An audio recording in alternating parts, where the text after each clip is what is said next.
Satan's disguise where light is conveyed to earth. Satan works with much cunning and trickery and disguises himself so that he is difficult to recognize, for he often works in the same way as my chosen people in order to undermine my working. His constant effort consists of rendering ineffective the glow of light which I give, to extinguish it or to prevent my light from affecting you humans. For truth is a danger to him to be recognized as my adversary. This is why he will often make use of the same means in order to then gain followers for himself who will no longer pay attention to my soft light. He only ever intends to undermine my influence on people. He puts himself in the forefront and wants to be acknowledged as being divine, because he believes himself to have won his gamble if he can dethrone me and occupy my place in people's hearts. And he will also be very successful as soon as people deprive themselves of their realization by merely possessing one of my adversary's faults, as soon as they are spiritually arrogant and therefore don't come to meet me with profound humility, which then will also protect them from ungodly influence.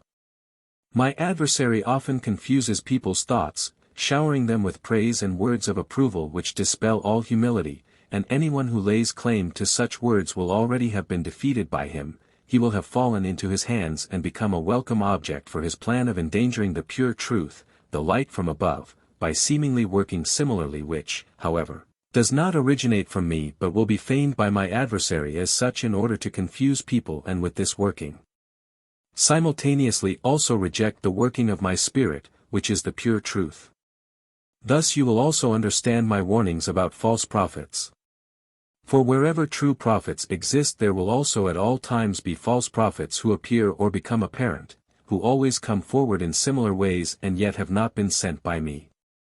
And the certain sign of recognition for my adversary is the fact that he will always turn up where a great spiritual action has been initiated, that is, where the world of light clearly makes contact with the earth and where divine activity is undeniably recognizable.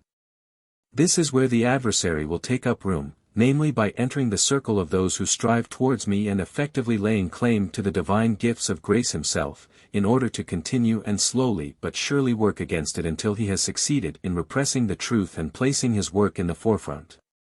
The truth certainly asserts itself yet does not compel acceptance where the will is only weak and therefore allows itself to be captivated again. Free will, which is respected by me, makes it indeed possible for my adversary to spread himself because he meets with no resistance, but I will never let my children on earth be deceived by a deceptive light which they can recognize because it does not emanate real light. However, I have always and forever warned you about false Christs and false prophets, therefore pay attention to this, for thereby I myself have also confirmed them. They will come and have already arrived, and in the last days you will still hear often about them. Yet wherever false ones exist there also have to be true ones, and therefore you must check them. And again I say to you, use the abundance of light of what you are offered as divine truth as a criterion. If you verifiably receive something which conveys to you understanding, thus light, then it originates from me and the prophets are genuine, i.e. work on my instructions.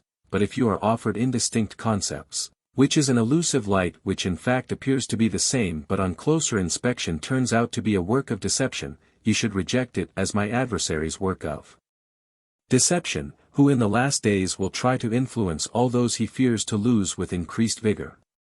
For he takes advantage of every opportunity which enables him to displace me from people's hearts, but he can be recognized, for he lacks wisdom, and therefore everything which he ignites lacks wisdom as a deceptive light due to the will of people who are still enslaved by him because they still share his characteristics, spiritual arrogance, worldly mindedness and selfish love, and who therefore wear a mask under which my adversary can conceal himself.